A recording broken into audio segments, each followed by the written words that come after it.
Alright, hey everybody.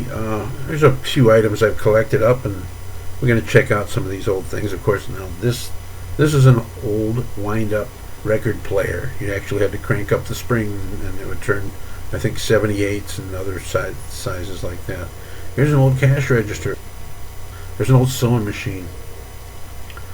And when you used to go to the drive-in, you'd drive your car to a place where you could watch movies outside on a giant screen. And these were the speakers you would put in your car.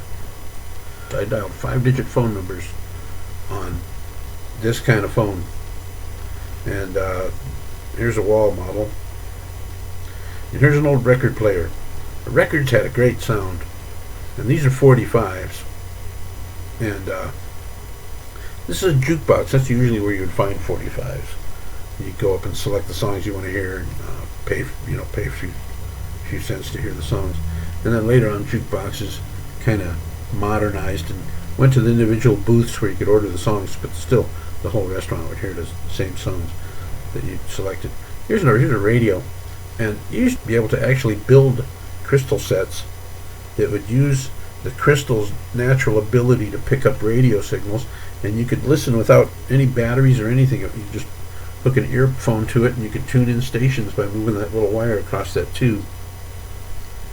Now, first TVs only had one barrel tuner, channels 2 through 13, and then later UHF came out, that bottom barrel tuner, and this was how we used to change channels on the TV. And of course, if you didn't have an outdoor antenna, you used one of these. You just called it rabbit ears.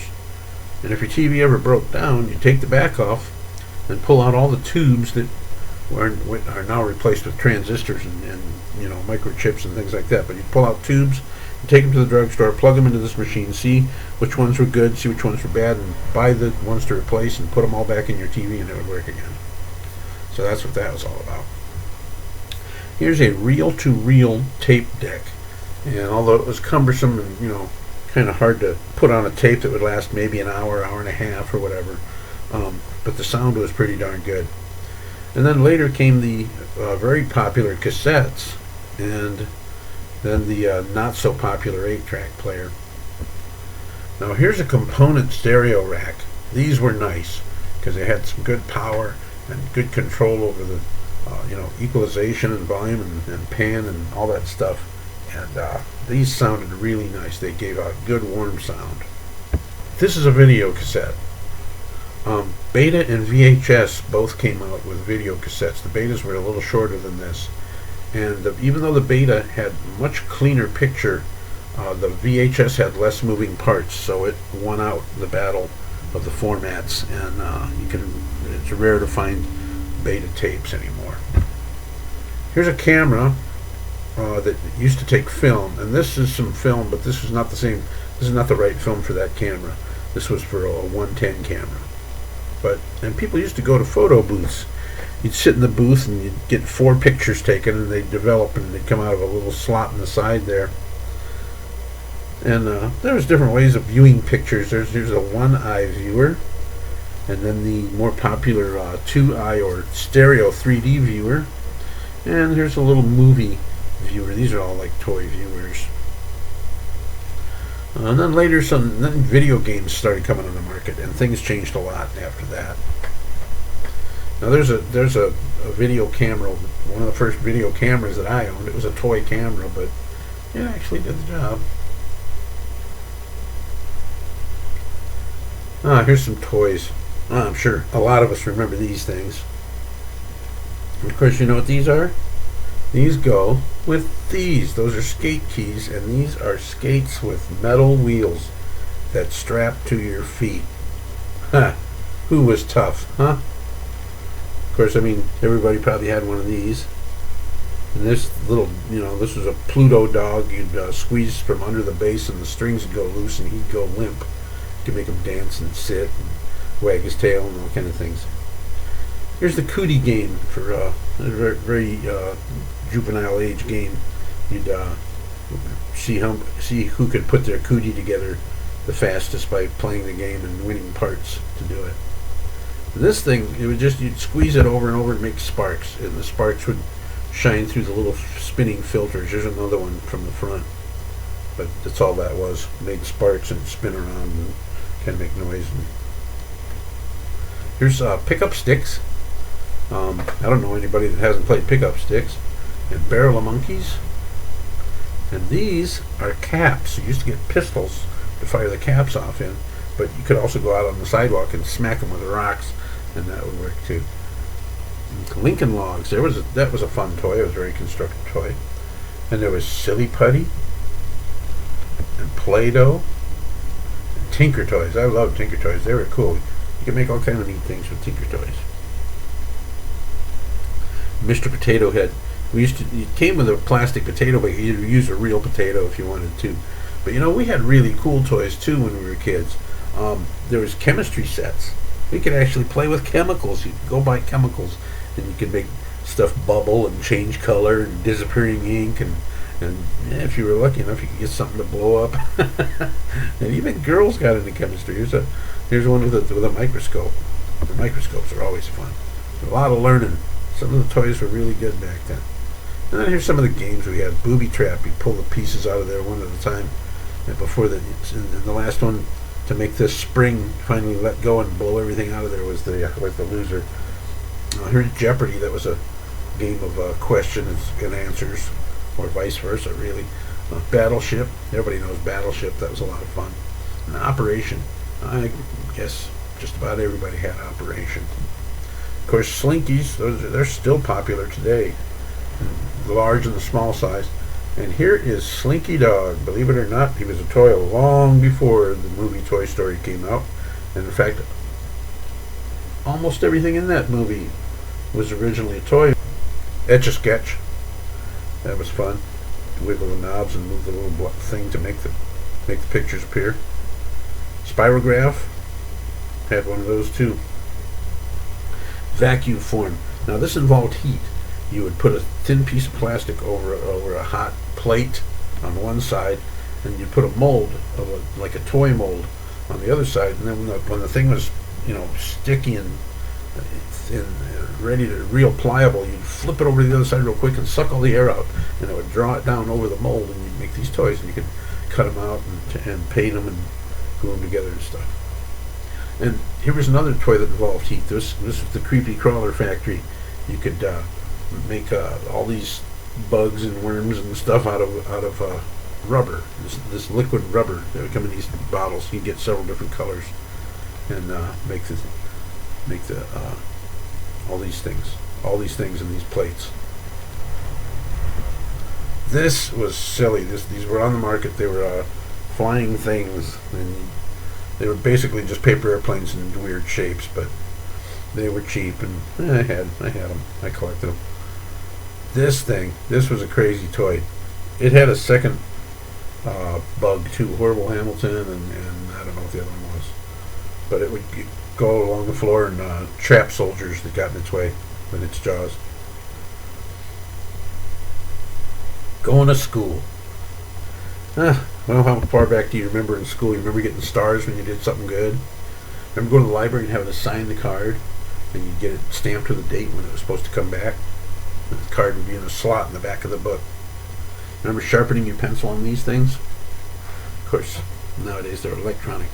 But some of these, you'd find them screwed to the wall, or this one here is a modern one with a suction cup on the bottom. You could put it anywhere. You remember using this kind of glue? I do. The top was a soft rubber, but that glue would form a crust on top of it.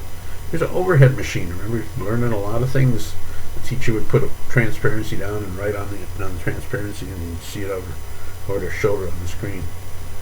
And probably your school probably had label makers too. Now this thing, I'll give you a second to figure it out. You had to be in high school to get one of these things, and it was because you were learning how to operate a particular machine called a typewriter. This was for erasing letters from the typewriter, and the little brush to get the rubber parts away from the mechanism. Of course, typewriters have been replaced by word processors now. Around the home, I imagine you remember butter dishes. And remember these big, ugly salt and pepper shakers?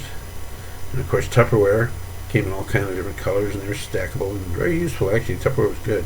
And then sometimes you go to the store and you carry one of these things with you, and you would calculate how much money you had. I wish I had one of these today, to tell you the truth. They were very handy. They're a very clever little toy, tool. And this thing, well, I bet you don't know what that is. That is an individual cup warmer. You'd stick that right down inside your coffee and plug it in, and it would heat up your coffee for you. Of course, here's some Strawberry Quick, and they make it in chocolate too. Here's Pepsi in 32-ounce bottles. Now, we used to get 16-ounce bottles, and we used to go around the neighborhood and ask people for their bottles, and we'd take them to the store and get 2 cents back for them. Oh, Bazooka Bubblegum. Boy, you used to read that in the back of comic books.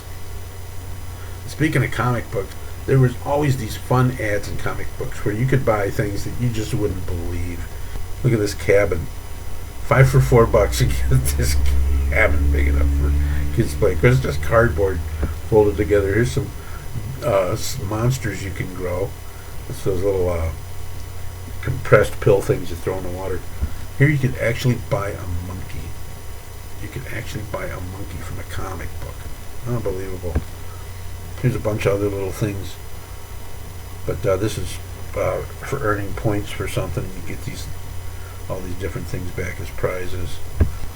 Here's a tripod machine gun, automatic firing tripod machine gun for $1.98. It was a toy, of course. But I could imagine how flimsy that must have been. There's a wrist radio. Now here is some technology, boy. I'll tell you, this was a long time ago. Now for $2.98, you get one of these things, maybe even 2 of them, and you can talk to your friend, from probably around the corner. Oh, here's a playset of wartime playset. You get a whole bunch of ships, 132 pieces, plain ships and all kind of stuff for $1.50. Stuff was cheap, man. Here's Ant Farm. Ooh, $2.98 for the Ant Farm. That's kind of expensive for back then. Or the $6.95 version probably had ants. But I had an ant farm. That's pretty neat. And here's life-size monsters, 7 feet tall, only $1. Of course, they were cardboard, the kind you buy for Halloween all the time.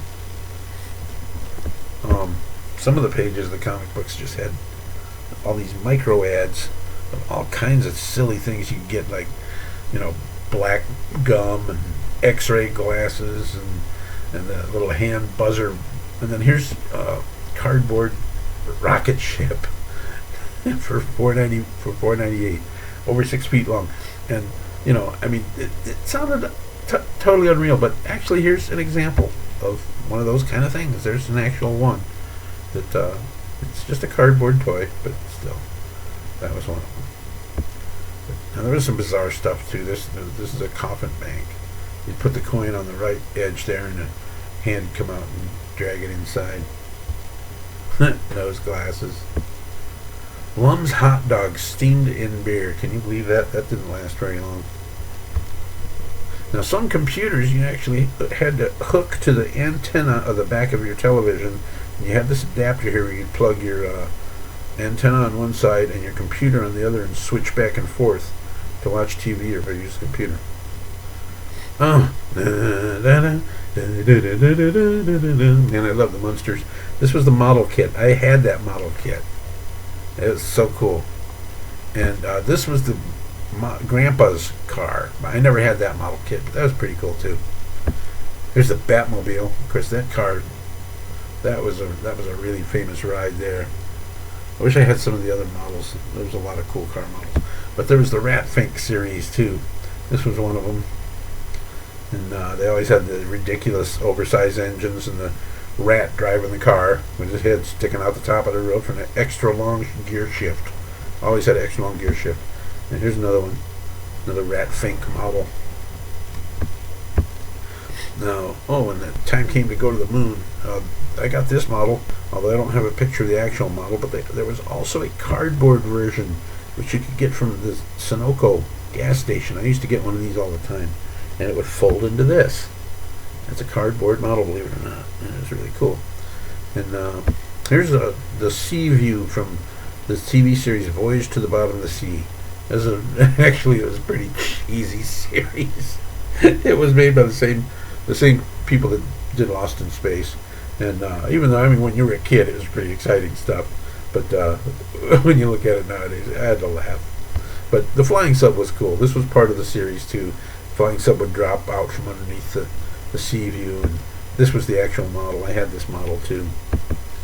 And it was a lot of fun. Here's a few obscure things. Here's a mood ring. You'd put this ring on your finger, and according to your hand temperature, it would change colors, and people told you that's, told you what kind of mood you were, if you were happy or mean or whatever, silliness. Here's the bikes that were popular. The banana seat with the big high back and the big tall handlebars, and the shift on the frame, 20-inch tires, and I had a bike that was similar to this too. And so those were fun. And this is the original couple on that album cover that they are holding, which is the album cover of Woodstock, the concert. So that's the original couple. And with that, we'll leave you with a nice little 70s blacklight poster. I'm sure you remember tons of those too. And that was our little adventure through some of the memories of stuff. I wonder how much of that stuff you guys remember. Hopefully you remember all of it, but I'm sure a lot of people don't. Anyway, that was that. So bye.